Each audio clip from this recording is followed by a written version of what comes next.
Nearly 4 years after Western governments unleashed their most ambitious sanctions campaign in modern history, a fundamental question demands attention. Are Russian sanctions working? The evidence reveals a stark disconnect between political messaging and economic reality. Despite thousands of designations and sweeping trade restrictions, Russian sanctions have failed to achieve their stated objectives while accelerating Europe's deindustrialization and cementing American dominance over the continent's energy market. Russia's shadow fleet represents the most visible failure of international sanctions. This network of aging tankers with obscured ownership has enabled Moscow to circumvent the G7 price cap with remarkable effectiveness. Research from the Brookings Institution reveals this parallel shipping infrastructure generated an additional $9.4 billion for Russia in 2024 alone, as crude exports consistently sold above the $60 ceiling.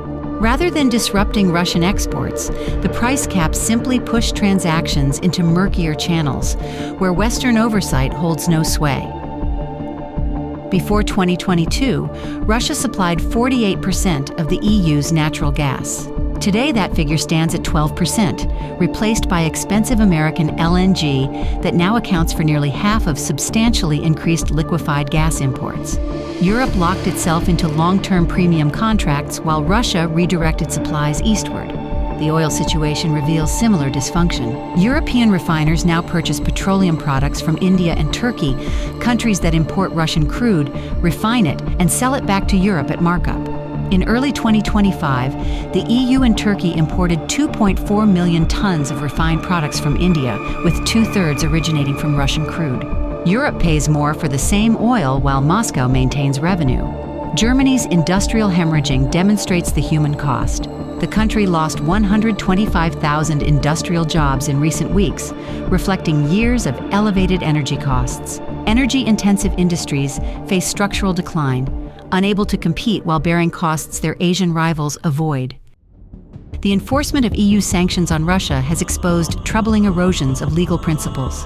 The UK Supreme Court's decision in Shvidler v. FCDO exemplifies this dysfunction. Eugene Shvidler, a British-American dual national, saw his assets frozen worldwide, not for demonstrated wrongdoing but for historical business associations with Roman Abramovich. The court accepted that sanctions need only contribute to cumulative pressure on Russia, even when individual measures cannot be shown to advance foreign policy objectives. Lord Legate's dissent warned that this reasoning abandons meaningful judicial oversight.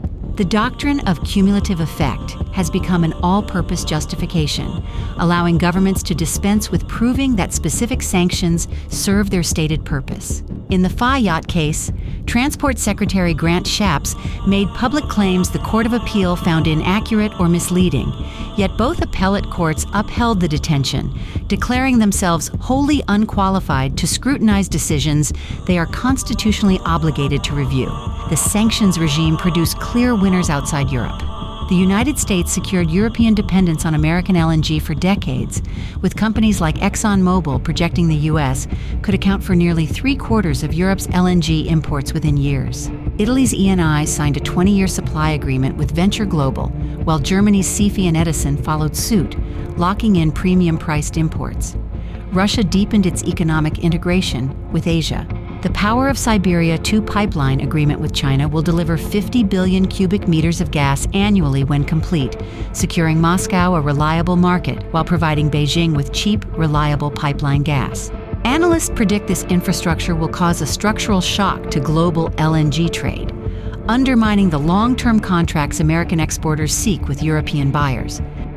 After nearly 4 years and 19 packages of EU sanctions, the evidence points toward an uncomfortable conclusion. Russian sanctions are not working as advertised. Russia has redirected trade, maintained revenue streams, and strengthened strategic partnerships with major Asian economies. Europe has deindustrialized, elevated energy costs, and bound itself to expensive American imports. The sanctions regime has succeeded primarily at demonstrating Western resolve through symbolic gestures, while inflicting greater economic damage on the economies imposing them than on their target. Governments that measure success by the length of sanctions lists, rather than demonstrated impact on adversary behavior, engage in political theater, not strategic coercion. The uncomfortable truth is that the current approach serves American commercial interests and European political vanity far more effectively than it constrains Russian conduct.